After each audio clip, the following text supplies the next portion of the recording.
अस्सलामुअलैकुम। लेक्चर 82 कैफ 6 का स्टार्ट हो गया जी। अच्छा जी, IFRS 15 में हम ये एलोकेशन सीख रहे थे कि एलोकेशन ट्रांजैक्शन प्राइस की करनी होती है on the basis of stand alone prices. Stand alone price मतलब जिस प्राइस पर नॉर्मली सेलर उस चीज़ को अलग बेच रहा है, ठीक है। और बेसिकली इसमें हम कर क्या रहे होते हैं, हम एलोकेशन की ज़रूरत हमें तभी पड़ती है जब कोई डिस्काउंट हो। और डिस्काउंट कब होता है? जब स्टैंड अलोन प्राइसेस जो सारी पीओस की हैं उनकी जो टोटल है उनका जो उनका सम है वो ट्रांजैक्शन प्राइस से ज़्यादा आ जाए, ठीक है।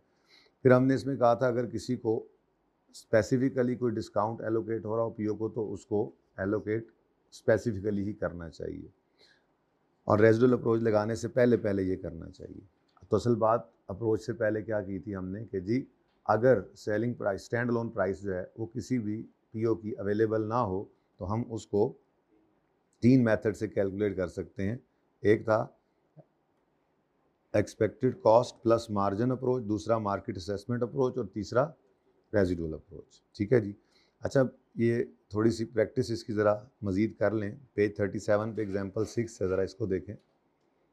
ये काम भी हमने किया हुआ है लेकिन पास पेपर 9 और 3 में पहले कर लिया था। तो ज़रा इसको थोड़ा सा क्विकली इसको करके एक पॉइंट छोटा सा जो है वो ऐड कर देता हूँ मैं, जो यहाँ पर हमने सीख लेना है। BL sells industrial chemical ABC, C normally बिकता है 12 का। अब इधर लिखा क्या हुआ है, C की स्टैंड अलोन प्राइस क्या है, लेकिन वो क्या कह रहे हैं, C नॉर्मली बिकता है 12 का। तो असल में ये स्टेप 1 में ऑलरेडी ये एलोकेट हुआ पड़ा है, यानी इसकी स्टैंड अलोन प्राइस अब 15 नहीं है, इसकी स्टैंड अलोन प्राइस ही क्या है 12। जैसे वो हम पहले कहते थे इनिशियली इसको डिस्काउंट जो है वो दे दें। तो अगर मैं स्टेप 1 ज़बरदस्ती करके यहाँ बना लूँ फिर भी, तो स्टेप 1 वर्किंग 1 छोटी सी कि जी हमारा, मैं स्टेप 1 भी लिख देता हूँ कि स्टेप 1 में पहले क्या करें, जो एग्जिस्टिंग डिस्काउंट है वो तो एलोकेट करें। अब एग्जिस्टिंग प्रोडक्ट C जो है वो ऑलरेडी किस स्टैंड अलोन प्राइस पे बिक रही है, बोले जी। इसकी स्टैंड अलोन प्राइस क्या है जी 15। मैं यूँ वही करता हूँ जैसे पहले कर रहे थे, ठीक है। ये 15 टोटल और एलोकेटेड ट्रांजैक्शन प्राइस निकाला करते हैं हम जहाँ पे, तो वहाँ पर हमें अवेलेबल है कि ये बिक रही है नॉर्मली 12 की। अब ये एक ही है ना, तो यही इसकी क्या हो गई एलोकेटेड ट्रांजैक्शन प्राइस। तो स्टेप 1 करने की ज़रूरत नहीं थी, लेकिन बेसिकली क्या है कि जी ये 15 वाली प्रोडक्ट स्टैंड अलोन प्राइस 15 इसकी लिखी हुई है, लेकिन ये नॉर्मली जो 12 की बिक रही है, तो इसका मतलब इस पर तो ऑलरेडी हम डिस्काउंट दे रहे हैं, अलग से ही ये 12 की बिक रही है, ठीक है। तो फिर इसकी स्टैंड अलोन प्राइस 15 की बजाय क्या होगी 12, जो हमने यूज़ करनी है। ये समझ आती है बात? जैसे वो जोड़ी के लिए हम कर लेते थे, ये अकेला पड़ा हुआ है, तो उल्टा आसान है, सीधा सीधा।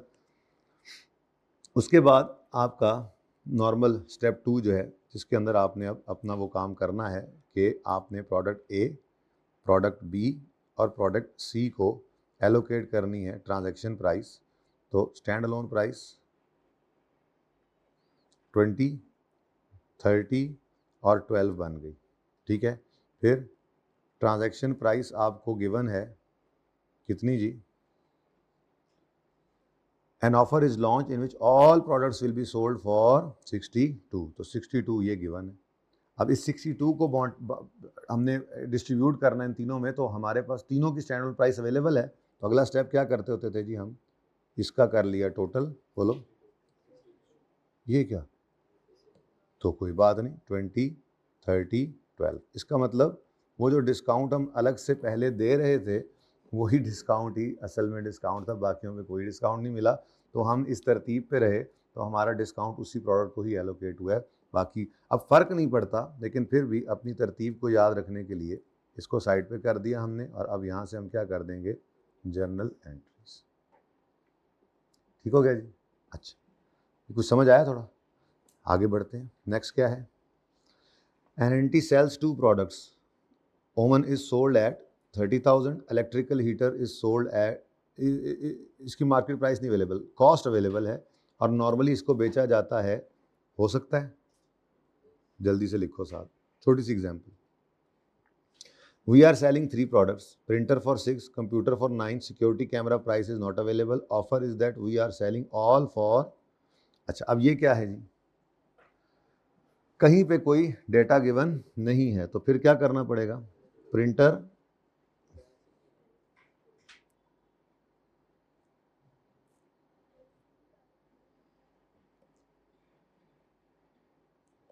चलो इसको देख लो जी, प्रिंटर, कंप्यूटर, असल में रेजुअल अप्रोच ही आगे बतानी है, और सिक्योरिटी कैमरा जी। स्टैंड अलोन प्राइस, प्रिंटर की अवेलेबल,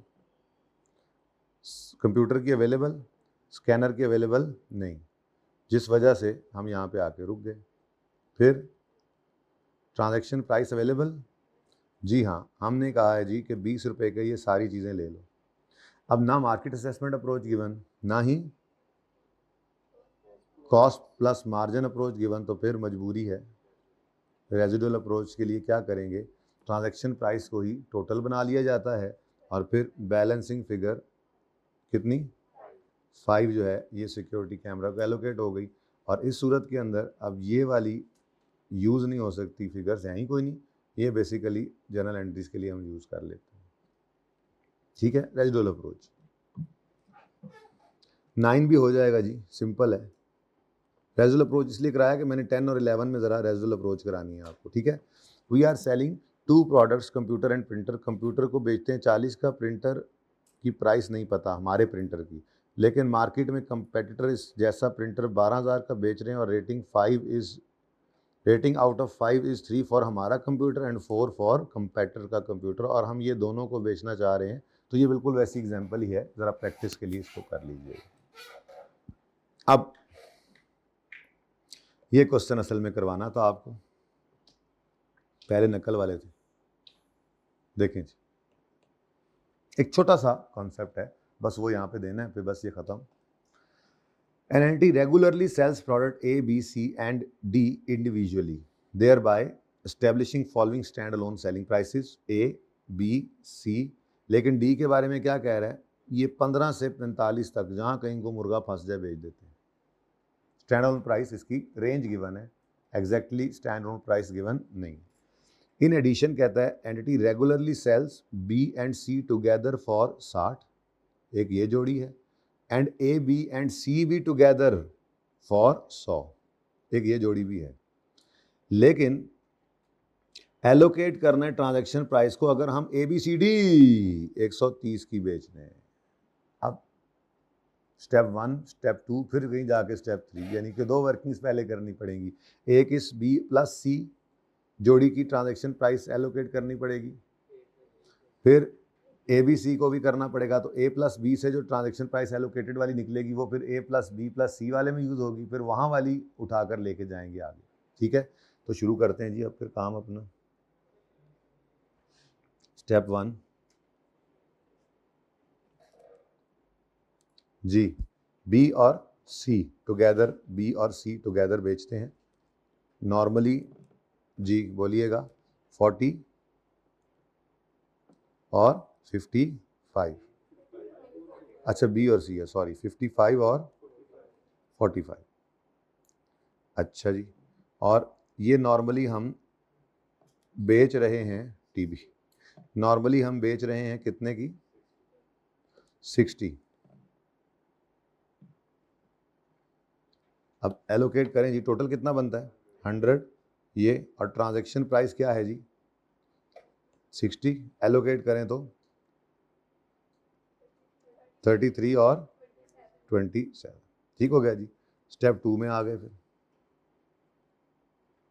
स्टेप 2 में अब क्या करेंगे जी कि जी स्टेप 2 में हम ए बी और सी ये भी इकट्ठा बेचते हैं।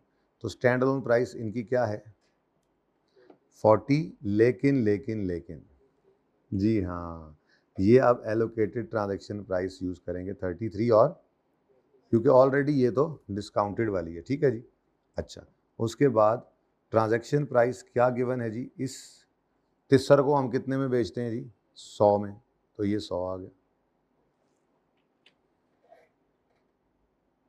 ठीक है, अब एलोकेटेड ट्रांजैक्शन प्राइस जी, टोटल क्या बना, टोटल क्या मतलब डिस्काउंट कोई नहीं, ठीक है, कोई नहीं है तो कोई नहीं है, 40, 33, 27, यही बन गया। अब आए हम अपने इस वैशी कस्टमर की तरफ जिसने कहा जी मुझे तो सारी ही प्रोडक्ट्स दे दो, ए बी सी डी। हमने कहा कोई बात नहीं यार, स्टैंड अलोन प्राइसेस कौन से उठाओगे, ये स्टेप 2 से 40, 33, 27 और ये जनाब ब्रेक लग गई। ठीक है जी, कोई बात नहीं, इधर भी फिर ब्रेक ही है, कोई बात नहीं। ट्रांजैक्शन प्राइस बताओ 130। अब सवाल तो ख़त्म हो गया, कहीं पे हमें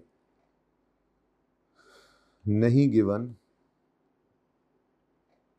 कोई और मेथड, क्या मार्केट असेसमेंट दे दे या expected cost plus margin approach बता दे, तो फिर बफलो ब्राउन है जी, मजबूरी है, मजबूरी में रेजिडुअल अप्रोच की तरफ जाएंगे और यहाँ पर क्या लिख देंगे 130 और ये बैलेंसिंग फिगर आ जाएगी कितनी 30 और ये एलोकेशन करनी नहीं पड़ी, मैं यहाँ पे लिख भी दूँ अगर तो फ़ायदा कोई नहीं है, लिखने की भी ज़रूरत नहीं है, वही एलोकेटेड ट्रांजैक्शन प्राइस वहीं पे बन गई। अब ये वाला कॉलम जो नॉर्मली यूज़ हुआ करता था ये नहीं होगा, बल्कि यहाँ से अब हम जर्नल एंट्रीज करेंगे। लेकिन बात यहाँ पे रोकी नहीं थी उसने, रिक्वायरमेंट अभी मैंने आपको पढ़ानी है। तो कितनी एलोकेट हुई ट्रांजैक्शन प्राइस डी को 30, ठीक है। रिक्वायरमेंट है एलोकेट करो transaction price of 130 to A B C and D, कर दी। Also discuss whether residual approach for product D is appropriate, तो उसका जवाब देंगे जी बिल्कुल यहाँ पर अप्रोप्रिएट है, क्योंकि जो हमने इसकी ट्रांजैक्शन प्राइस एलोकेट की है 30 वो उसी रेंज में फॉल कर रही है जिसमें नॉर्मली वो बेचते हैं। इस रेंज से बाहर होती तो फिर हम कहते हैं ये अप्रोप्रिएट नहीं है। Got it?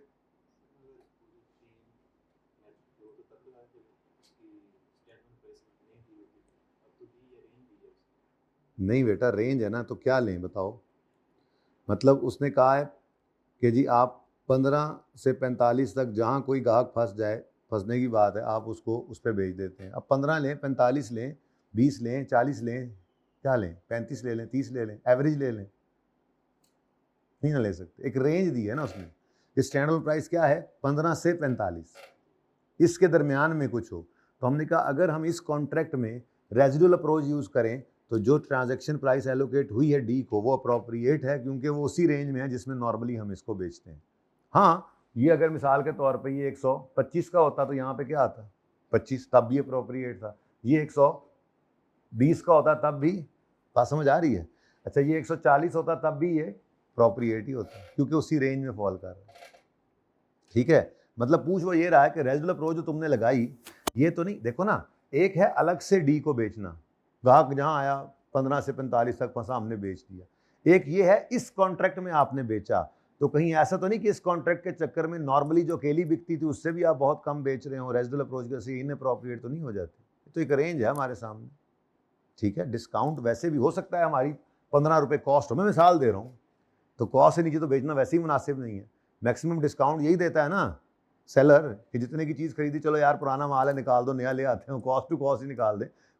कॉस्ट से कम पे तो कोई भी नहीं बेचता, नुकसान कोई नहीं करता वैसे बाय द वे, ठीक है। तो हो सकता है, मुझे नहीं पता, लेकिन बहरहाल सादा सवाल है कि जो आपने रेजुअल आपने डिस्कस करना है कि एलोकेट करना है, वो तो रेजुअल अप्रोच से ही हुआ। और फिर बताओ कि जो रेजुअल अप्रोच अगर लगी है तो वो अप्रोप्रिएट है, तो हमने कहा जी बिल्कुल है। तो सोल्यूशन सारा इकट्ठा ना खुल जाए, चलो खुलता है तो अब हमें क्या। अच्छा, जेडी शायद खोलनी से वो नहीं खुली, ये मैंने सिर्फ जुमला पढ़ा, तो बाकी सब कर दिया हमने। Residual approach seems to be appropriate for D as 30 falls within range of 15 to 45 at which product C is sold separate, ठीक है।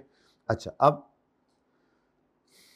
यही सवाल तकरीबन जो है वो दोबारा हमारे सामने है 11 एग्जाम्पल में।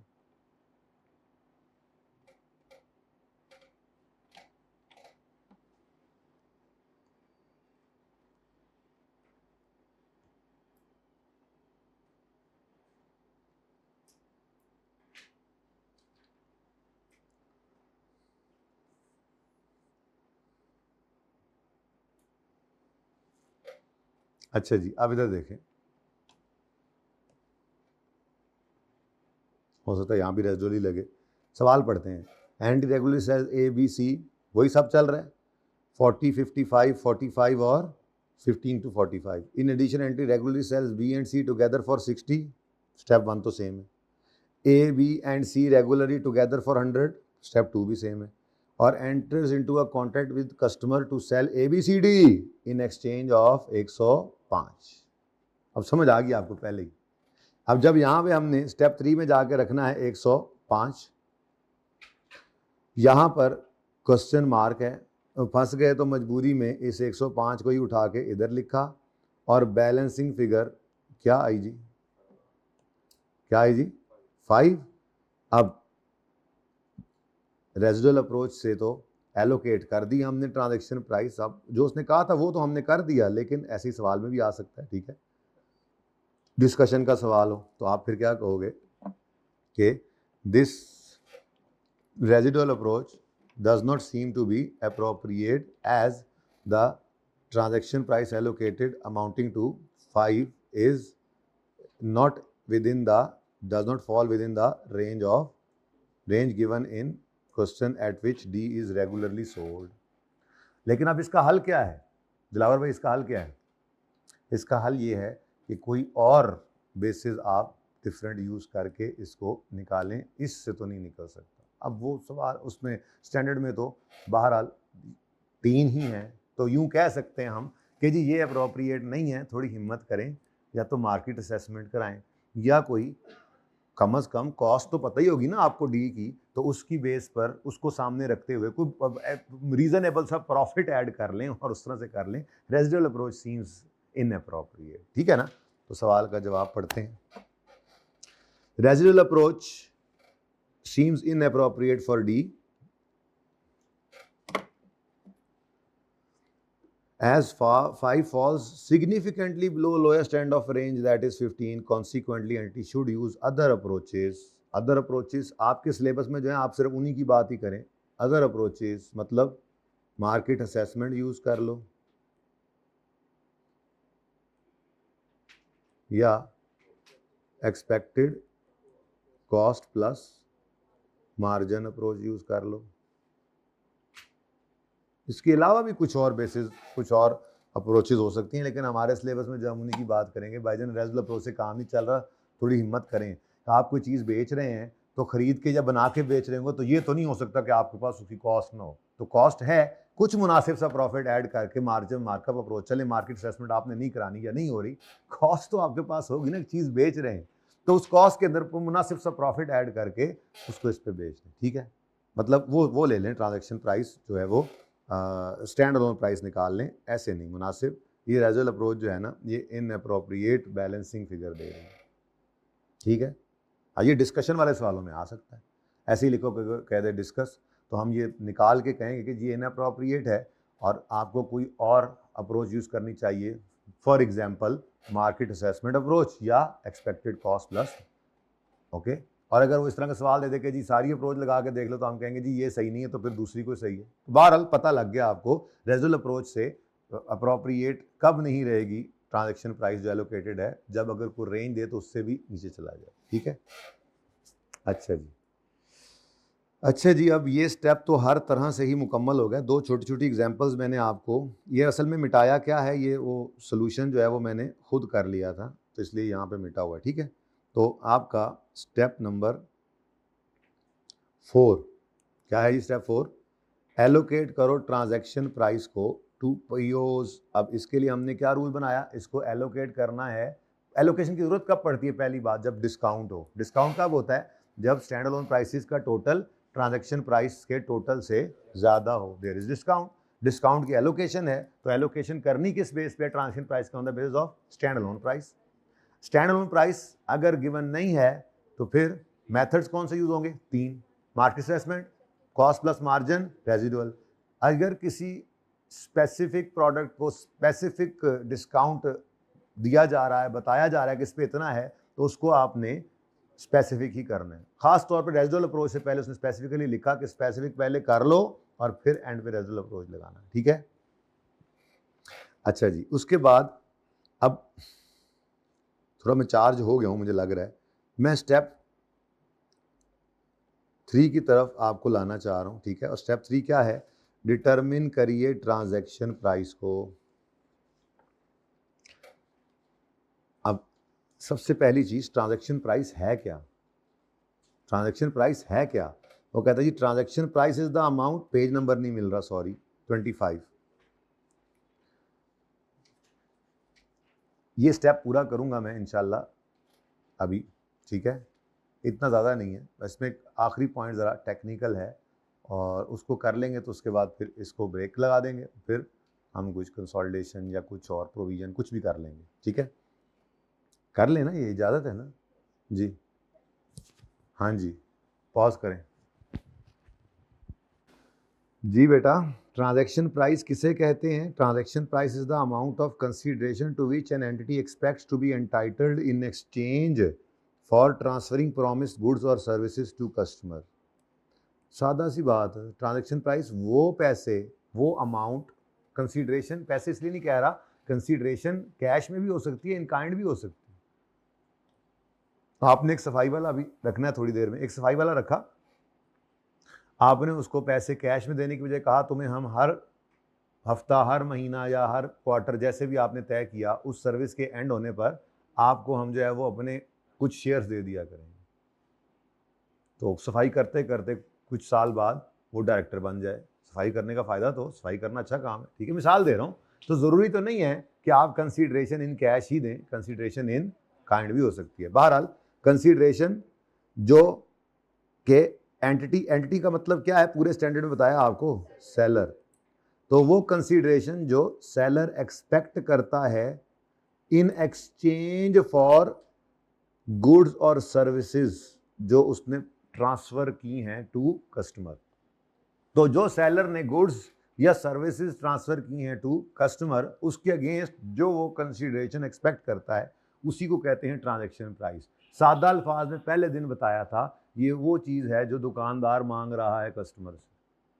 आपको दुकानदार ने एक एसी दिया, एक फ्रिज दिया, एक कूलर दिया, वो आपसे जो पैसे मांग रहा है वही है ट्रांजैक्शन प्राइस। ये सादा अल्फाज में बताया था, वही स्टैंडर्ड ने भी लिखा हुआ है। Transaction price is the consideration which seller expects to be entitled in exchange for promised goods और services to be transferred under the contract, ठीक है।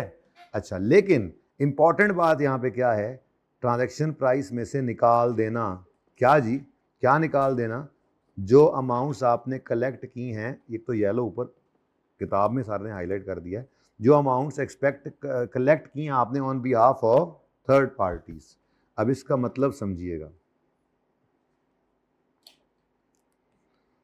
अच्छा जी, मतलब क्या है? एसी, इसका मतलब है कि AC-20 पे करा दें। इसका मतलब समझाने लगा हूं।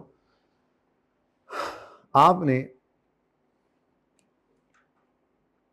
एक चीज़ बेची 10,000 रुपये की और 18% सेल्स टैक्स है, तो आपने उसकी इनवॉइस वैल्यू के ऊपर 18% सेल्स टैक्स ऐड किया और कस्टमर से 1,10,000, तो ये आपने 1800 ऐड किया तो 11,800 रुपये की इनवॉइस आपने बना दी सेल्स टैक्स वाली कस्टमर को, और कस्टमर से आपने कैश वसूल कर लिया कितना जी, 11,800।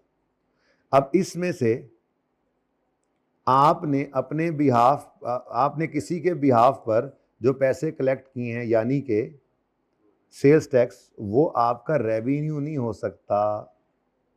वो तो आपने किसी के बिहाफ पे पैसे कलेक्ट किए, तो रेवेन्यू में यानी ट्रांजैक्शन प्राइस में आपने नहीं शामिल करना उस अमाउंट को जो आपने किसी के बिहाफ पे कलेक्ट की है।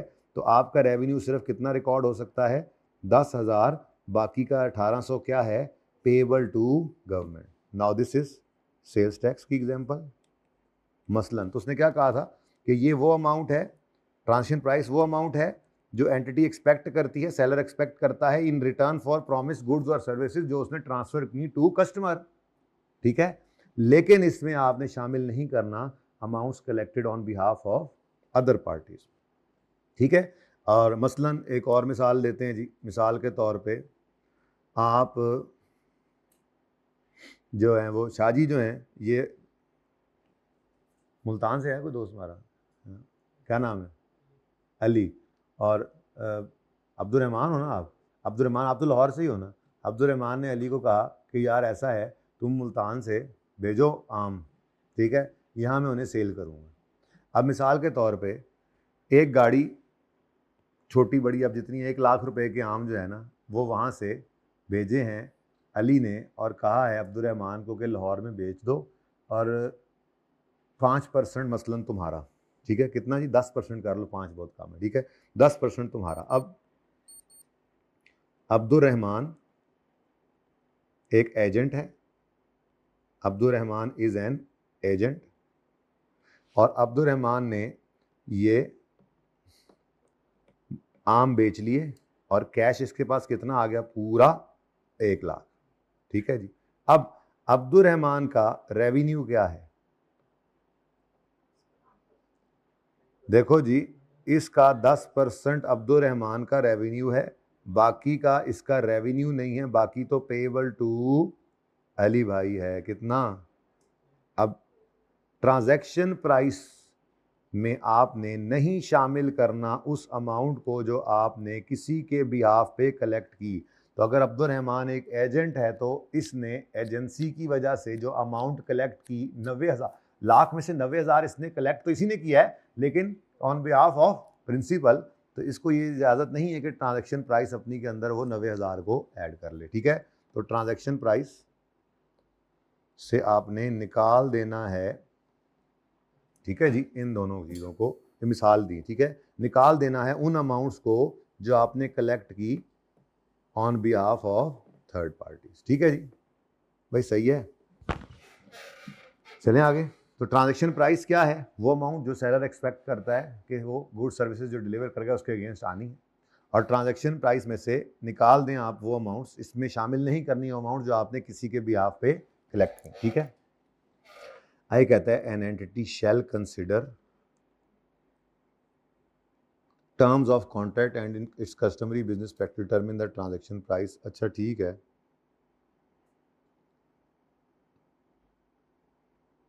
ये फिर वही बात लिखी हुई है, आपस की बात है, जरा पढ़ के देखें, है ना।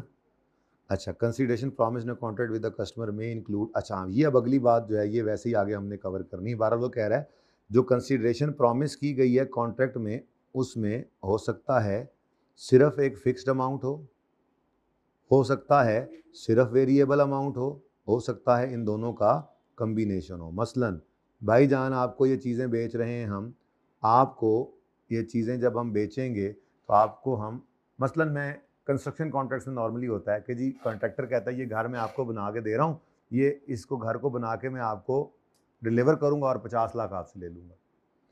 और अगर मैंने ये आपको 6 महीने में बना के देना है, अगर 5 महीने में बना दिया ना तो फिर 51 लाख लूँगा, और अगर मैंने 6 से ऊपर किया टाइम तो फिर आप मुझे 48 लाख दे देना। ये क्या है, इंसेंटिव पेनल्टी, तो ये वेरिएशन भी हो सकती है, ठीक है, ये आगे वही पढ़ना है फैक्टर्स के अंदर, ठीक है ना। अच्छा, तो बहरहाल ऊपर वाली बात याद रखनी है, ठीक है, और वो जो ग्रीन की हुई है और यहाँ से ये ग्रीन याद रखनी है। Consideration promised in a contract with customer में इंक्लूड फिक्स्ड वेरिएबल और both. For the purpose of determining transaction price, entity shall assume that goods service will be transferred to customer as promised according with existing। अच्छा ठीक है, अभी इसको भी छोड़ें, बस इतनी सी बात याद रखते हुए आगे बढ़ें।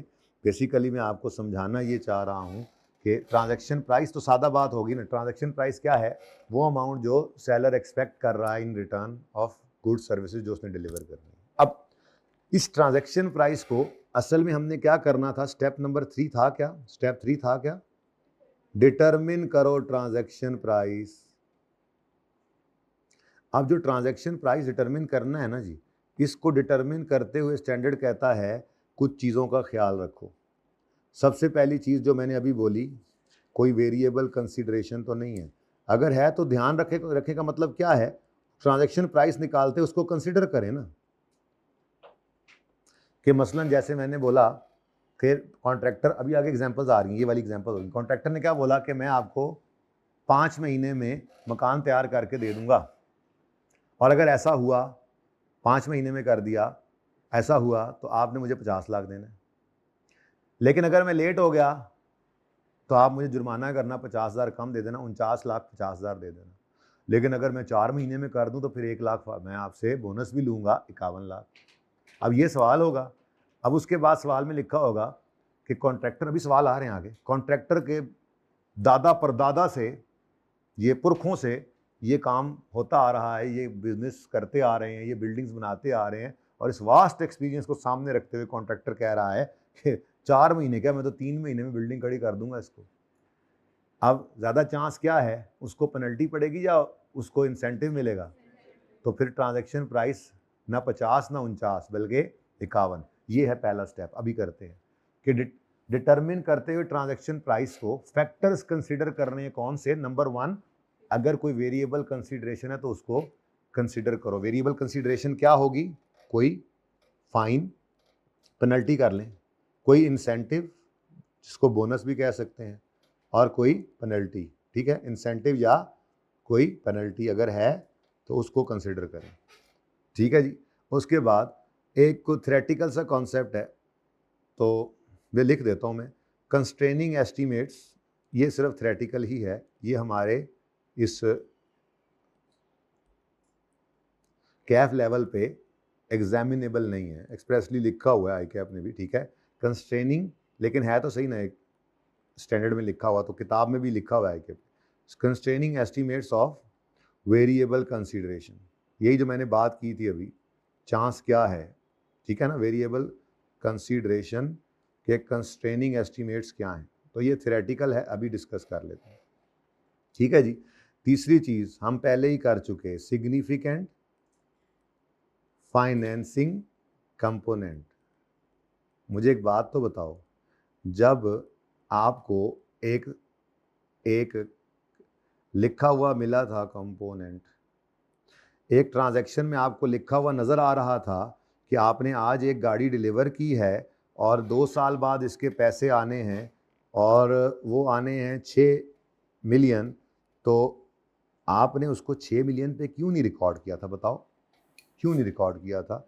जब नज़र आ रहा है कि आपको 6 मिलियन मिलना है तो क्यों नहीं रिकॉर्ड किया था 6 मिलियन पे उसको? बोलो।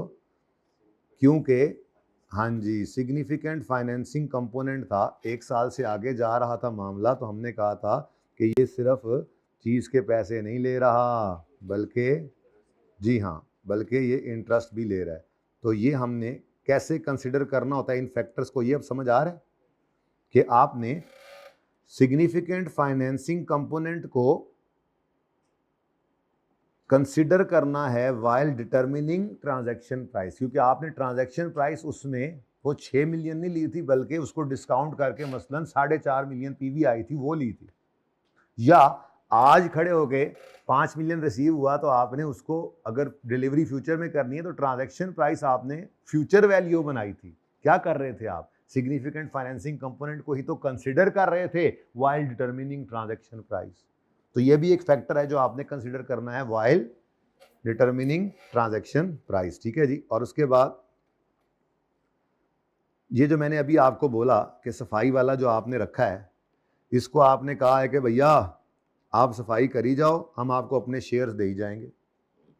ठीक है जी। तो अगर सफाई वाला सफाई करेगा तो उसको कंसीडरेशन, अब सेलर है ना, सेलर, सफाई वाला सेलर है, वो सर्विसेज सेल कर रहा है ना, ठीक है, तो उसने अब अपनी रेवेन्यू, अपनी सेल रिकॉर्ड तो करनी है ना, रेवेन्यू रिकॉर्ड करना है ना सर्विसेज का, तो वो रेवेन्यू रिकॉर्ड करे किस अमाउंट पे? उसको तो सफाई के बदले में शेयर्स मिल रहे हैं, तो ये प्रॉब्लम आ गई ना। तो ट्रांजैक्शन प्राइस को डिटरमिन करते हुए नॉन कैश कंसीडरेशन को कंसीडर करो, नॉन कैश कंसीडरेशन को कंसीडर करो। अब नॉन कैश कंसीडरेशन हो तो उसमें क्या रूल है, आप बताओ वैसे क्या रूल होना चाहिए? जी बिल्कुल, उसको एट फेयर वैल्यू, मतलब जिस दिन शेयर रिसीव हो उस दिन शेयर्स की जो फेयर वैल्यू है उस फेयर वैल्यू पे उसको रिकॉर्ड कर लो। आपने सफाई करके सर्विसेज प्रोवाइड की तो आपका रेवेन्यू अर्न हो गया। आप अगर कैश लेते तो एंट्री करते कैश डेबिट रेवेन्यू क्रेडिट, लेकिन आपने कैश ना लिया, शेयर्स ले लिए, तो फिर शेयर्स की प्राइस मसलन उस दिन एक शेयर जो है वो 10 रुपए का था और आपको 200 शेयर्स मिले, तो 10 रुपए इंटू 200 2000 रुपए, ये कैश नहीं डेबिट हुआ, रेवेन्यू तो क्रेडिट हो गया, अब डेबिट किसको करें? हाँ, IFRS 9 भी लगाएगा सफाई वाला, क्योंकि उसने जब शेयर्स आ जाने हैं तो उनको रिकॉर्ड करना है इन्वेस्टमेंट इन शेयर्स के ऊपर, और ये तो investment in another entities equity instrument है, और फिर ईयर एंड पे उनको FVTPL या FVTOCI भी करेगा। क्या मतलब? आपको नॉन कैश कंसीडरेशन अगर पे हो रही है तो उसको कंसिडर करना है वाइल डिटरमिनिंग ट्रांजैक्शन प्राइस, और करना क्या है उसमें, कंसिडर क्या करना है, उसको रिकॉर्ड किस पे करो? फेयर। नॉन कैश कंसीडरेशन को रिकॉर्ड किस पे करना है? फेयर वैल्यू पे, ठीक है। और आखिरी बात, ये बहुत इंपॉर्टेंट है, इसी पे थोड़ा सा टाइम लगता है, वो क्या है जी? Consideration payable by seller. अजीब बात, आज तक क्या देखा जिंदगी में? सेलर गुड्स डिलीवर करता है और पेएबल बाय सेलर। स्टैंडर्ड ने तो इतना ही रखा हुआ है, लिखा हुआ है कंसीडरेशन पेएबल बाय सेलर, मैं अपनी तरफ से ऐड कर रहा हूं टू कस्टमर। अजीब बात नहीं लग रही जी? अजीब बात नहीं लग रही? क्या सेलर तो गुड्स बेचता था और कंसीडरेशन तो रिसीव करता था। आज नई बात सुन लिया आपने कि सेलर क्या कर रहा है? कंसीडरेशन कस्टमर को क्या कर रहा है? पे कर रहा है। तो ये क्या कह रहा है? इसका मतलब बड़ा सादा सा है कि मसलन आप गए जलाल सन्स पे और आपने जाके कहा कि जी ये घर पे हम ये टोपियां बना रहे हैं, ठीक है, और आप ये टोपियां हमारी अपनी दुकान पे रख के बेचें, ठीक है, आपको भी फ़ायदा होगा, हमें भी फ़ायदा होगा। लेकिन ये है कि जो दिखता है वो बिकता है, तो आप थोड़ा सा सामने करके ना यहाँ पे एक अलमारी इसकी लगा दें। तो जलाल सन्स ने कहा भाई ठीक है, अलमारी तो हम लगा देंगे, लेकिन अलमारी आपकी होनी है, समझे? मतलब चीज़ आपने बेचनी है, हमें कोई ज़रूरत नहीं आपकी चीज़ रखने की, सामने रखने के लिए, पीछे रख देंगे, वहाँ जगह खाली, यहाँ पे कोई जगह नहीं है।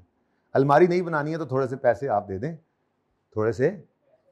अब हम बेचने गए थे टोपियां, ठीक है, और उन्होंने हमसे उल्टा, ये वाला मामला, ठीक है, पैसे देने की बजाय कस्टमर ने उल्टा हमसे ही पैसे मांगे। यूं कह लें, सेलर ने सेल किया तो कंसीडरेशन रिसीव करनी थी, उल्टा कस्टमर को ही पैसे दे रहा है, ये सिचुएशन बनती है।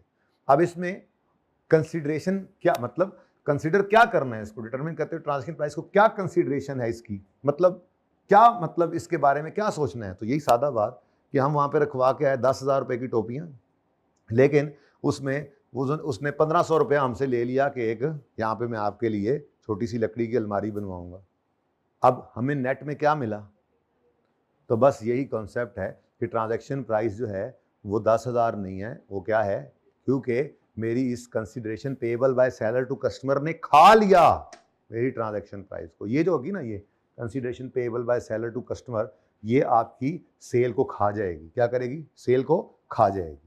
अब ये तो बड़ा सादा सा मामला है ना कि मैं सारी टोपियां भी रख ली, पैसे भी सारे एक ही वक्त सारा कुछ हो रहा है, तो ऐसे ही बस 8500 बोल दिया आपने, ऐसे थोड़ा ही होना है।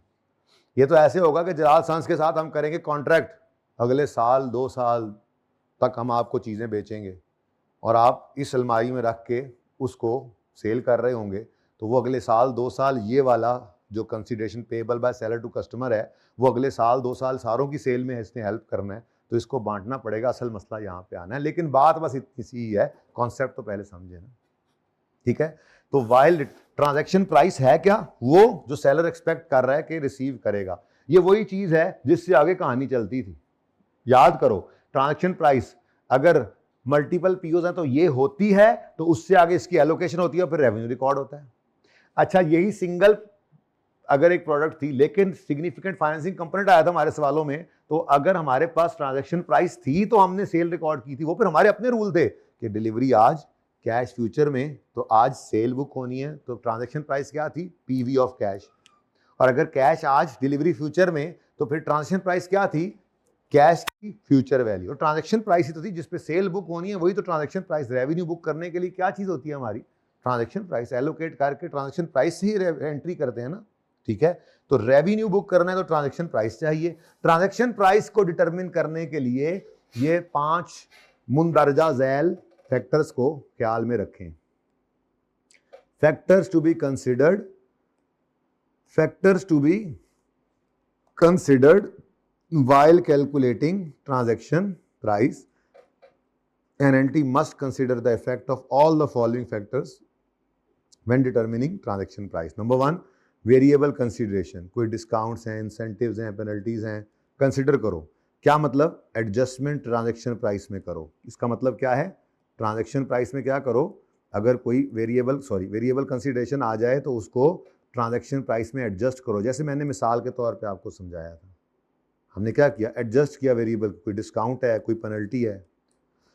Constraining estimates of variable consideration, constraining estimates of variable consideration. अब ये हमारे लेवल पे टेस्टेबल नहीं है, बहरहाल आगे लिखा हुआ भी है इसके लिए, इधर गया वो एक एक चीज़ के ऊपर फिर आगे गपशप है ना, ठीक है। ये इतनी सी बात ही है इसके अंदर जितनी हमारे पास टेस्टेबल है, ठीक है ना। तो ये बस पढ़ा दूंगा यहीं से, ओके। अच्छा चलें, constraining estimates on variable consideration. तीसरा क्या है? Existence of significant financing component, adjustment इसकी रिक्वायर्ड होती है। तो की तो थी, सेल को हमने कैश की अमाउंट पे रिकॉर्ड नहीं किया था, कैश फ्यूचर में था, तो present value was transaction price, ये क्या, टाइम वैल्यू ऑफ मनी, ये तो कंसिडर किया था। और कैश आज तक डिलीवरी फ्यूचर में तो transaction price was not cash, that was future value. तो क्या था? Existence of significant financing component था, तो हमने फिर डिस्काउंटिंग, कंपाउंडिंग, ठीक है, टाइम वैल्यू ऑफ मनी को सामने रखा था। तो एडजस्टमेंट तो की थी ट्रांजैक्शन प्राइस में, ठीक है। फिर नॉन कैश कंसीडरेशन है, तो क्या करो जी, उसकी एडजस्टमेंट करो, मतलब उसको फेयर वैल्यू पे लो। और फिर the very important consideration payable to the customer, consideration payable standard में लिखा हुआ है टू द कस्टमर, ये आपको किताब में अपनी तरफ से ऐड कर दिया गया है ताकि आपको अच्छे से समझ आ जाए। Consideration payable by seller to customer, ठीक है। अब वन बाय वन इनको देखते जाते हैं जी, लेकिन ये पढ़ना बाद में है, पहले एग्जाम्पल्स, ठीक है जी। तो सबसे पहले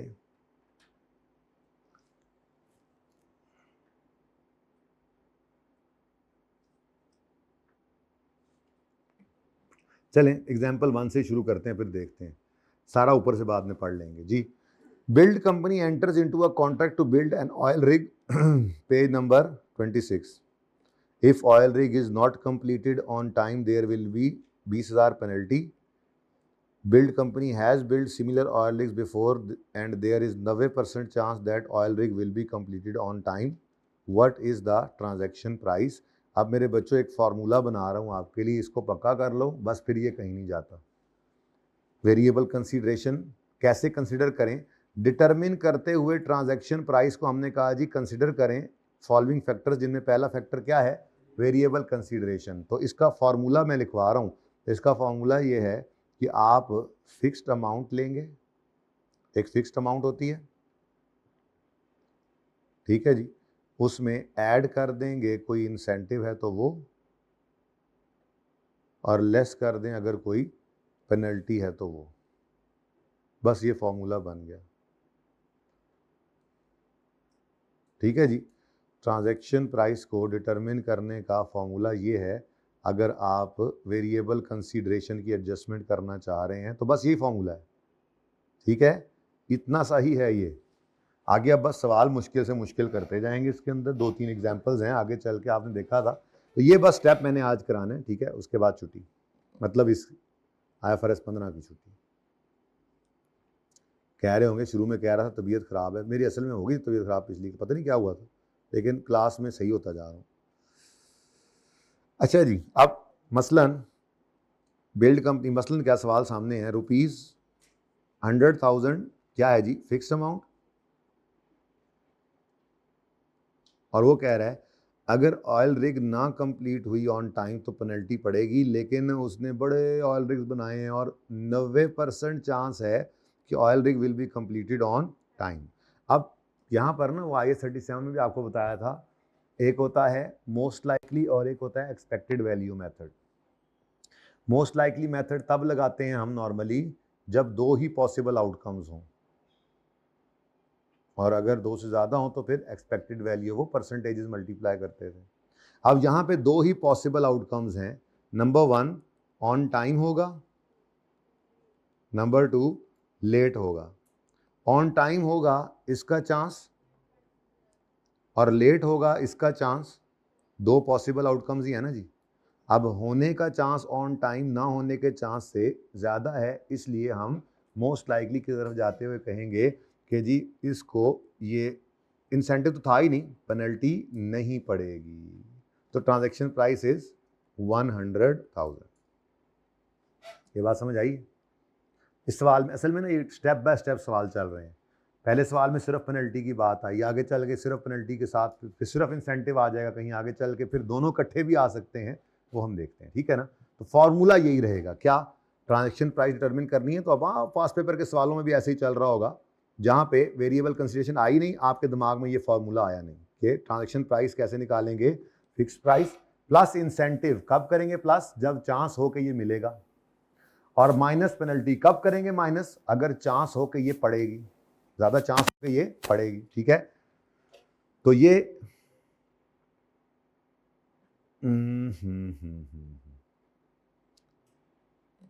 चलो अभी बाद में पढ़ते हैं, पहले चलने दें आगे। ऊपर जो लिखा हुआ यही वाला बाद में पढ़ाता हूँ, एक्सपेक्टेड वैल्यू और दोनों बात जबानी कर दी ना, अभी आगे चलते हैं, कुछ सवाल और करते हैं, ठीक है। यहाँ पे क्या लिखा है, ओनली 2 पॉसिबल आउटकम्स, या तो लाख होगा इफ कंप्लीट ऑन टाइम, या 80,000 इफ नॉट कंप्लीटेड। तो मोस्ट लाइकली क्या है, most likely method better predicts the amount of consideration the transaction prices. लेकिन ठीक है, ये भी बिल्कुल ठीक लिखा हुआ है, लेकिन ये ज़्यादा अच्छा तरीका है, ये याद रह जाएगा। और इससे अब मसलन आगे अगर कैलकुलेशंस आती हैं, कहता है कि जी इंसेंटिव मिलेगा, इसकी चांस जो है वो इतने परसेंटेजेस लगानी पड़ती हैं, तो छोटी सी वर्किंग अलग कर लेंगे। पेनल्टी वाले प्रोबेबिलिटी लगानी पड़ती है, तो अलग वर्किंग करके फॉर्मूला यही रखें कि ट्रांजैक्शन प्राइस कैसे निकालनी है जी, हमने fixed amount plus less penalties, ठीक है। अच्छा, सेकंड एग्जांपल नीचे ही नजर आ रही है, तैयब हो सकता है सेम ना हो, चेक तो करने दो मुझे।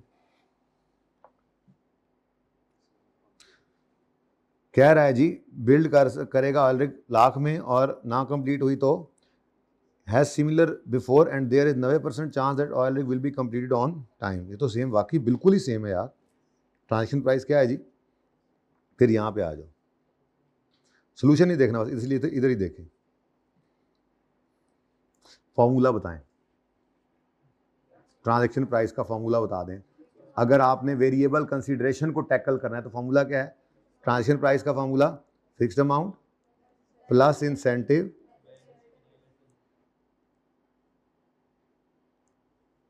Less penalty. चलो अच्छा जी, अब ये फॉर्मूला हमने लिख के रख लिया अपने पास, आप सवालों के ऊपर इसको अप्लाई करते जाते हैं। लें जी,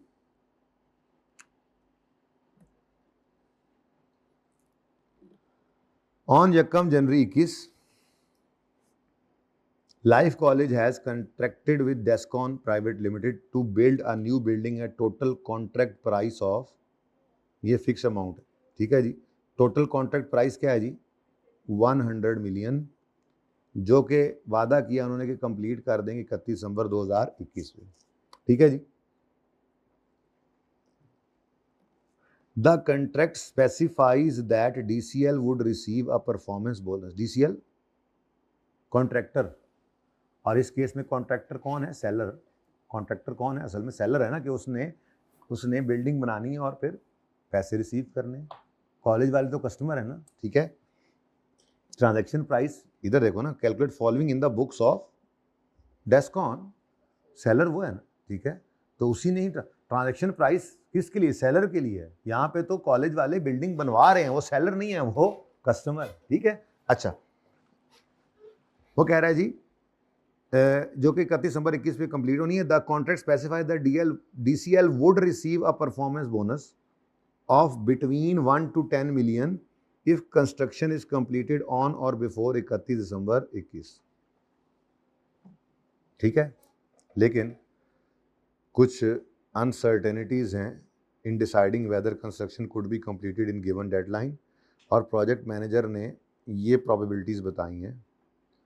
अच्छा, अब कहता है परफॉर्मेंस बोनस 1 मिलियन हो सकता है, इसका चांस क्या है।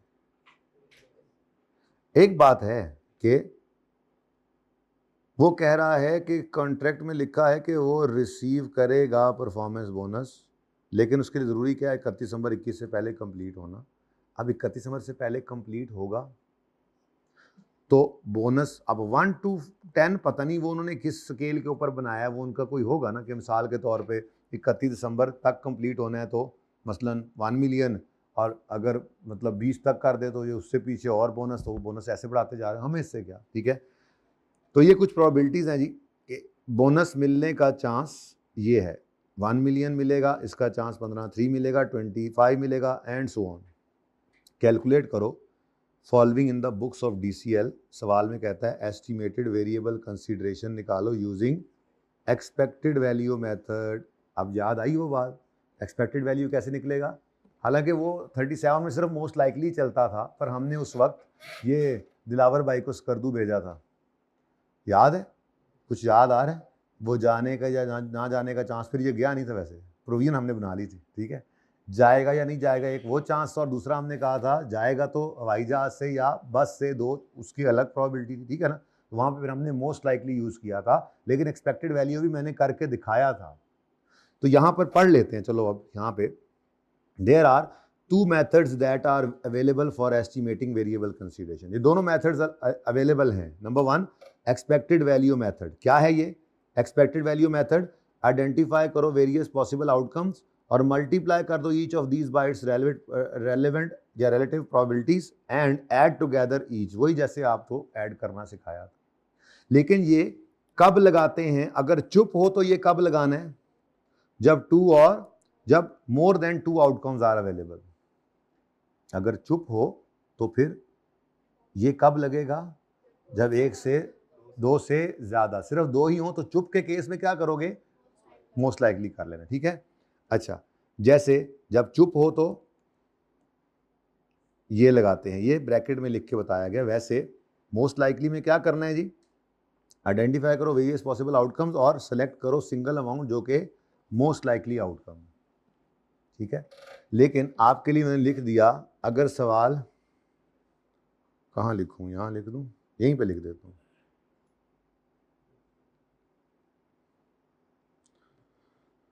अगर सवाल खामोश हो,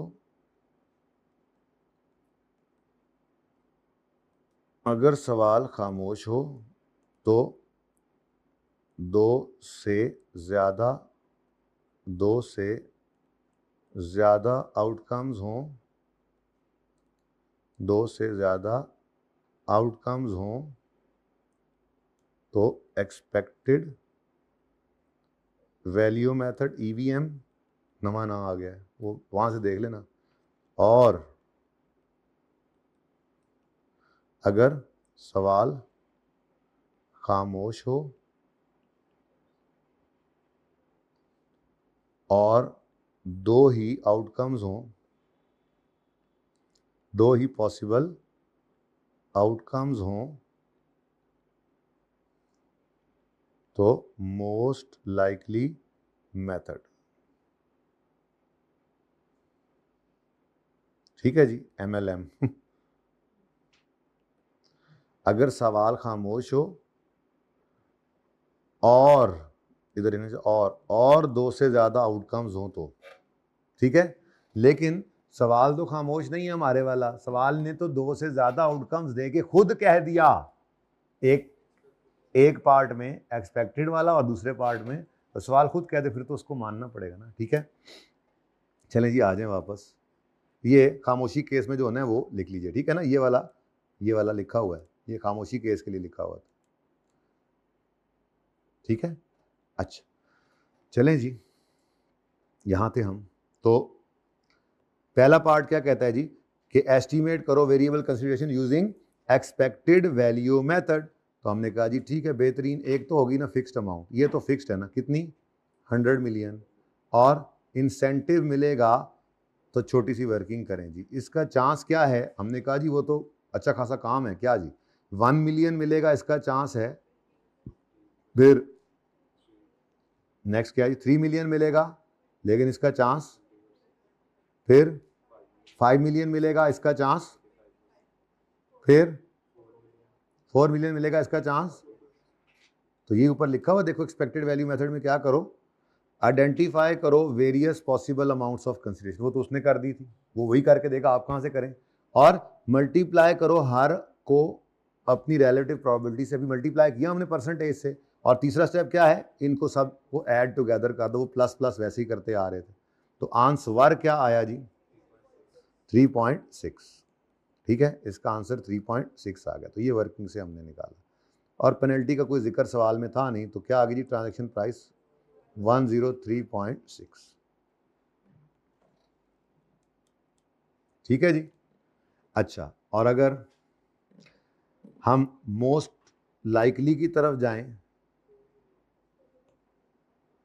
सवाल ने क्या कहा जी, हैं तो एक से ज़्यादा पॉसिबल आउटकम्स, लेकिन एस्टिमेट करो वेरिएबल, ये वेरिएबल कंसीडरेशन को एस्टिमेट करने के मेथड्स हैं दोनों, फिक्स तो फिक्स्ड है ना, वो तो अपनी जगह पे है, वेरिएबल को एस्टिमेट करने के लिए ये ऑप्शंस हैं, ठीक है, तो ये यूज़ करो मोस्ट लाइकली अमाउंट मेथड, तो मोस्ट लाइकली क्या है, 40% सबसे ज़्यादा चांस है ना जी, तो 4 मिलियन मिलेगा, इसका चांस सबसे ज़्यादा है, तो हमने कहा जी ट्रांजैक्शन प्राइस में पहले तो फिक्स्ड अमाउंट लेंगे और कोई वर्किंग की ज़रूरत नहीं है, सबसे लाइकली ज़्यादा चांस वाले को उठाओ, पेनल्टी है कोई नहीं, तो ट्रांजैक्शन प्राइस क्या बन गई जी, अब दोनों सवाल डिफरेंट, ट्रांजैक्शन प्राइस दे रहे हैं दोनों ऑप्शंस, ठीक है ना, दोनों में से फिर जो लगा ट्रांजैक्शन प्राइस, लेकिन आपने क्या किया है, कंसीडर किया है वेरिएबल कंसीडरेशन को वाइल डिटरमिनिंग ट्रांजैक्शन प्राइस, समझ आ रही है। अभी आगे चलो, अभी तो इंसेंटिव ही चल रहा है, अच्छा पहले वो था पेनल्टी नहीं ली, ठीक है, और यहाँ क्या है, इंसेंटिव को लिया, ऐसे ही आगे चल के हो सकता है कभी इंसेंटिव को नहीं लेना या पेनल्टी को लेना है। अच्छा, फिर ये सब कुछ हो रहा है इनिशियल कॉन्ट्रैक्ट डेट पे, इनिशियल जिसको मेजरमेंट जैसे कह देते हैं, इनिशियल डेट पे, इंसेप्शन ऑफ कॉन्ट्रैक्ट पे, आगे चल के आगे पीछे हो जाए तो एस्टीमेट चेंज तो हमें पूरे स्टैंडर्ड के अंदर अवेलेबल होगा, हम हर जगह, हम एक दफ़ा तो कर ही चुके हैं, हम बार बार भी यही करेंगे, हम आज खड़े होकर अंदाज़ा लगाएंगे जी इंशाअल्लाह पूरा होगा ही होगा टाइम, लेकिन आगे चल के मौसमी खराबियां ऐसी हुई, कुछ लॉ एंड ऑर्डर सिचुएशन हुई, कुछ ऐसे मसले हुए जो हमारी मतलब ताकत से बाहर की बातें थी, लेकिन हो गए, और उनकी वजह से क्या हुआ, काम टाइम पे नहीं हो सका, तो फिर जब ऐसा हो जाएगा तो जाके एस्टीमेट चेंज की अकाउंटिंग कर देंगे, हमारे साल में हो जाए फिर तो मसला ही कोई नहीं, अगले साल में हो तो भी कोई मसला नहीं, पिछले साल को नहीं छेड़ेंगे, अंदाज़ा था बदल गया, खैर है एस्टीमेट चेंज, ऐसे सवाल भी देखेंगे आगे चल के, ठीक है। कॉन्ट्रैक्ट, कंस्ट्रक्शन कॉन्ट्रैक्ट चलते हैं ना लंबा लंबा अरसा, तो कंस्ट्रक्शन कॉन्ट्रैक्ट हम शुरू करेंगे, उस वक्त लगेगा बोनस मिलेगा, एक साल गुजर जाएगा, अगले साल जाकर पता लगा ओहो बोनस नहीं मिलेगा, तो कोई बात नहीं, हम एस्टीमेट चेंज कर लेंगे, इसलिए इससे परेशान नहीं होना। ये कहाँ पे खड़े होकर कर रहे होते हैं, हम अंदाजा लगाते हैं इंसेप्शन ऑफ कॉन्ट्रैक्ट पे, ठीक है। आगे बढ़ो, बढ़ते जाइए बढ़ते जाइए, ये कौन सा था, पार्ट ए और बी, बेसिकली दो मेथड्स हैं ऑफ डिटरमिनिंग एस्टिमेटिंग, ये जो यहाँ पे पढ़ा था, ये 2 methods are available for estimating variable consideration, तो ये 2 मेथड्स हमने सवाल में भी अप्लाई कर लिए, खुद कह दे तो उसकी मर्जी मानना है, खामोश हो तो आपके लिए क्या गाइडेंस है, अगर 2 से ज़्यादा परसेंटेजेस हैं तो, और अगर 2 से कम, दो या 2 ही हैं तो फिर 2 आउटकम्स हैं तो फिर ठीक। आगे आ जाओ जी एग्जाम्पल नंबर 2 पे जी, अच्छी एग्जाम्पल है, ये तो बहुत ही आसान हो गई है, तो ये एग्जाम्पल 4 पे, हाँ ये अच्छी एग्जाम्पल है, लेकिन इसको मैं ज़रा छपा दूँ, कितनी देर हो गई भाई रिकॉर्डिंग को, यार मुझे तो लग रहा है फिर कंसोलिडेशन बेचारी यतीम मस्कीन रह जानी है, जो सोचा है वो असल में स्पीड शायद मुझे स्लो लग रही है थोड़ी सी, अब ठीक है, समझ तो आ रहा है ना, बस मुझे यही डर थोड़ा सा लगा हुआ है कि पता नहीं मैं सही अपनी आपको आउटपुट दे पा रहा हूँ या नहीं, डर सा लगा हुआ है। अच्छा जी भाई, ये वाला तो करके ही यहाँ पे दम लेंगे जाके, ठीक है, तो यहाँ तक चलने दो, ओके। हाँ ये कोई नहीं है, 2 मिनट का काम है, अब इनको बुनियाद डाल दी है, प्लस माइनस करना आ गया, अब इनके पास अब सिर्फ सवाल पढ़ना है, उसको समझना है बस। A construction company enters into a contract, calculate करो transaction price using expected value method, preferable in this scenario क्यों है, क्योंकि एक से ज़्यादा पॉसिबल आउटकम, समझ आ रही है बात। और यूजिंग मोस्ट लाइकली मेथड ये प्रेफरेबल नहीं है, ये मैंने आपको समझा दिया है पहले से ही, लेकिन चूंकि सवाल में आपको जो है ना प्रैक्टिस करवाई जा रही है तो दोनों ही आ रहे हैं, ठीक है। अच्छा, अब a construction company enters into a contract to build an asset for 9 lakh with an expected completion date of 30 November. Customer will pay a bonus of 2 lakh if asset is completed by, the bonus will decrease by इतने % each month from delay, इस दिन से onwards अगर delay हो। Construction company का अंदाज़ा है कि 30 जून पे कंप्लीशन होगी, इसका चांस 80% है। 1 महीने का डिले होगा, 2 का होगा, उसका चांस भी है। ट्रांजैक्शन प्राइस कैलकुलेट करनी है। अब ट्रांजैक्शन प्राइस का फॉर्मूला क्या है? Fixed amount plus incentive minus penalty. अब फिक्स्ड अमाउंट क्या है? 900। ये मैं कौन सा पार्ट कर रहा हूं जी? ए। ठीक हो गया। अच्छा, अब पेनल्टी तो कहीं पे भी नहीं है ना सवाल में। इंसेंटिव है या नहीं है? भाई बैठ जाओ यार, खड़े हो, टेंशन हो रही है मुझे, बैठ जाओ, 15 मिनट 10 मिनट लग जाए, बैठ जाओ जी। इंसेंटिव या मिलेगा या नहीं मिलेगा, ज़्यादा मिलेगा या कम मिलेगा, सारी कहानी ये है। और ये सारी इधर हुई पड़ी है कैलकुलेशन, वैसे तो यही वर्किंग बना लेते, लेकिन मैं वर्किंग अलग करता हूँ जी। 30 जून 2010 पर हो जाएगा काम कंप्लीट, इसका चांस कितना है? 80%। अब अगर ये हो गया तो बोनस कितना मिलेगा? तो इसका मतलब मैं लिख सकता हूं कि 200 का बोनस मिलेगा 30 जून 10 पर, लेकिन इसका चांस क्या है जी? बोलो। 160। ठीक है। और ये 30 जून की बजाय क्या हो जाएगा? 31 जुलाई 10, 1 महीने का डिले। अगर ऐसा हुआ तो बोनस विल डिक्रीज बाय 20%। क्या मतलब? 200 का तो ओए होए, ये तो 80%, दूसरे वाला 80% आ रहा है, परेशान तो नहीं हो गए? इसको यूं कर लेता हूं मैं, ठहरो 1 मिनट, मैं यूं कर लेता हूं।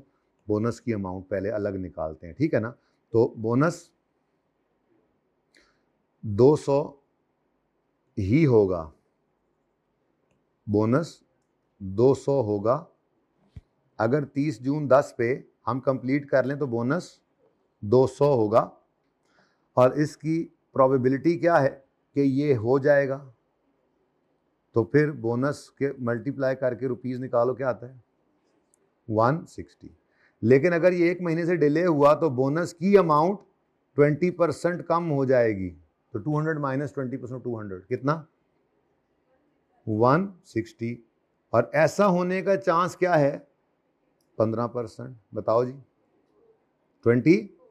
और अगर 2 महीने का डिले हो तो फिर, अब ये सब्जेक्टिव बात है, कोई कहेगा नहीं जी मैं तो 160 को कम करने लगा हूं, नहीं, एक ही बात है। बस मुझे तो ये लग रहा है कि 200 का 40% कम हो जाएगा तो 60% ले लो। बाकी ये कोई ऐसी बात नहीं है जिसके ऊपर वो आपको पकड़ कर लेगा। ये अब अपनी अपनी अंडरस्टैंडिंग है पर्चे के अंदर। किसी को लगा होगा कि मैं 160 को फिर 80% कर लूँ, थोड़ा सा फर्क आ जाएगा। और कॉन्सेप्चुअली कोई इतनी बड़ी गलत बात नहीं है, वो तो अपनी अंडरस्टैंडिंग है, कॉन्ट्रैक्ट में क्या लिखा है। वैसे नॉर्मली ऐसा ही होता है कि ग्रॉस अमाउंट का ही परसेंटेज चल रहा होता है, तो इसलिए यहाँ पर मैंने 60% 200 का ही लिया जी। 120। अब ये होने का चांस क्या है? अब आंसर तो टोटल 190। ठीक है जी। अच्छा, अब यहाँ पे हमने आके लिखा जी 190 और ट्रांजैक्शन प्राइस क्या आ गई जी? 1090। लेकिन अगर मोस्ट लाइकली वाले मेथड पे जाएं तो ज़िंदगी बड़ी आसान है। फिक्स्ड अमाउंट क्या है और सबसे ज़्यादा चांस क्या है कि टाइम पे कंप्लीट हो जाएगी? तो बस इसी एक आउटकम को ले लो, कितना? 200। पेनल्टी तो है नहीं, तो क्या आ गया जी आंसर? Oh sorry 1100। ठीक है जी, ठीक है। कोई नहीं, थोड़े से सवाल रह गए, अब ज़्यादा दूर नहीं है आप लोग। 5वां 6वां 7वां, बस फिर ब्रेक इंशाल्लाह।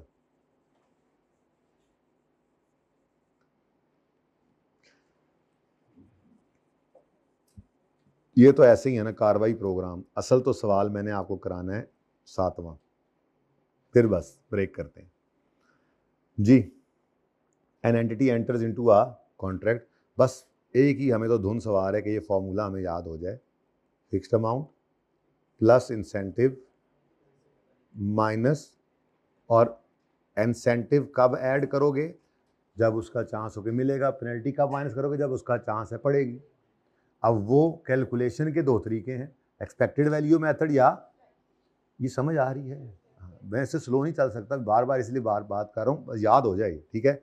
अच्छा जी, entity enters the contract at total contract price of 1000, ठीक है जी, प्लस with completion date है this, the contract specifies a performance bonus of 200 if project is completed within stipulated time based on entities extensive दादा परदादा से चले आ रहा है ये काम, with similar contracts entities estimates that 90% probability है of timely completion। तो इसका मतलब दो ही पॉसिबल आउटकम्स हैं,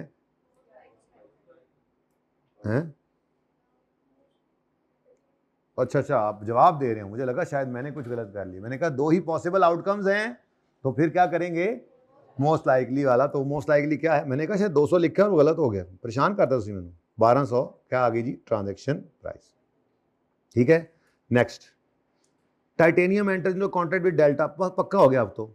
सप्लाई करने हैं laptop, total price of 5 lakh by 30 June. Contract stipulates that a penalty of 400,000 लगेगी if laptops are not delivered by specified date. अब ट्रांजैक्शन प्राइस में फिक्स्ड अमाउंट कितनी आ गई, 5000, और इंसेंटिव का तो चक्कर ही आज कोई नहीं है, आज तो पेनल्टी की बातें हो रही हैं यहाँ पे, कोई बात नहीं, लेकिन पेनल्टी माइनस करनी है नहीं करनी है तो सवाल को देखेंगे तो पता लगेगा। कहते हैं पेनल्टी पड़ेगी अगर आपने 30 जून से लेट किया। अब बेस्ड ऑन टाइटेनियम का एक्सटेंसिव एक्सपीरियंस, ये परदादा से लैपटॉप, दादा परदादा से लैपटॉप डिलीवर करते आ रहे हैं, तो इनका सिमिलर अरेंजमेंट में बड़ा एक्सपीरियंस है। इनका ख्याल है कि 70% प्रोबेबिलिटी ऑफ टाइमली डिलीवरी। अब अगेन सिर्फ दो पॉसिबल आउटकम्स हैं, तो मोस्ट लाइकली क्या है, पेनल्टी नहीं पड़ेगी, ठीक है। और अगर यहाँ पर पेनल्टी का चांस आ जाता तो ट्रांजैक्शन प्राइस को हम -400 करके इसको लिखते 4600,000, ठीक है जी, सही है। चलो अब आखिरी सवाल करते हैं, उसके बाद ना फिर ये खत्म हो जाना है स्टेप, इसलिए फिर ब्रेक ले लेंगे। समझ आया है? अभी चल क्या रहा था सच्ची, ट्रांजैक्शन प्राइस नहीं, डिटरमिन करते हुए ट्रांजैक्शन प्राइस को फैक्टर्स को कंसीडर करना। वो बहरहाल चलो, ट्रांजैक्शन प्राइस क्या होती है हमने ये पढ़ा, फिर हमने कहा ट्रांजैक्शन प्राइस को डिटरमिन करते हुए कुछ फैक्टर्स को कंसीडर करना है। ये 3-4 बच्चों के लिए मैंने पहले लेक्चर से पहले सोचा कि मैं सुबह मैंने बोला था IFRS 15 कराऊंगा, लेकिन मैं सोचा कि नहीं कराता, मैंने कहा ये स्पेशल पढ़नी है, IFRS 15 आया तो कर लेते हैं। बहरहाल आसान सा काम है, अच्छा है, बीच में संडे आ रहा है, ज़रा ये पक्का भी हो जाएगा ना, थोड़ा टाइम मिल जाता है इसको। अच्छा जी, ले जी, हो गया काम जी, हो गया। ये तो बहुत ही आसान सवाल है। NNT transaction price plus is equal to fixed amount plus incentive less penalty. अच्छा जी, an entity enters into a contract with customer to build customized asset. The promise to transfer asset is a performance obligation that is satisfied. चलो इसकी बहस तो फिर किसी वक्त करेंगे ना। असल में इसकी बहस इसलिए नहीं हो सकती फ़िलहाल कि इस पर पूरी बहस करनी है हमने। Performance obligation over time satisfy होती है, उसके पीछे कुछ शराइत हैं। बस आप यूँ समझ लें, हालांकि ये बिल्डिंग बन रही है, लेकिन यूँ समझ लें इस जुमले का मतलब ये है कि जैसे जैसे बिल्डिंग बनती जा रही है वैसे वैसे कस्टमर की होती जा रही है। इसके पीछे एक रीज़न, सबसे जो आम फहम रीज़न है वो क्या है, प्लॉट हमारा है। अगर प्लॉट हमारा है तो फिर बुनियाद डल गई, तो वो बुनियाद हमारे प्लॉट पे, उसका कंट्रोल हमें ट्रांसफ़र हो चुका है। अगर कल को हम इस कॉन्ट्रैक्टर को फारिग कर दें तो दूसरा ले आएँ, तो हमें कंट्रोल ट्रांसफ़र हो चुका, अगले बंदे से आगे काम करा लेंगे। और अगर दूसरा, अब्दुर्रहमान भाई ने प्लॉट अपने के ऊपर घर नहीं बनवाया, बल्कि कॉन्ट्रैक्टर क्या कहा है, तुम प्लॉट भी खुद लेके घर भी उस पर बना के मुझे पूरा का पूरा सेल करो। अब ये ओवर टाइम नहीं है, वो जब घर बनेगा पूरा कंप्लीट होगा तुम्हें चाबी देगा तब, तो ये डिफरेंस है थोड़ा सा। बहरहाल performance obligation over time satisfy, इस सवाल की सेहत पे इसका कोई असर नहीं है, क्योंकि हमने तो इंसेप्शन पे खड़े होके ट्रांजेक्शन प्राइस को क्या करना है, एस्टिमेट, ठीक है ना, सही है। फिर उसके रेवेन्यू को रिकॉर्ड करते हुए ये मसला आता है ओवर टाइम या इन टाइम, वो देखेंगे इंशाल्लाह, ठीक है। अच्छा, वो कहता है द प्रॉमिस कंसीडरेशन इज 2.5, 2500, 1000 में लिख देते हैं ना, 2.5 बहुत छोटी फिगर हो जाती है, ठीक है। But amount will be reduced और increase depending upon timing of completion of asset, specifically for each day after 31 March asset is incomplete, promise consideration is reduced by 10,000 and for each day before 31 March asset is complete, the promise consideration increase by, सुभान अल्लाह, दोनों तरफ जा सकता है मामला, ठीक है।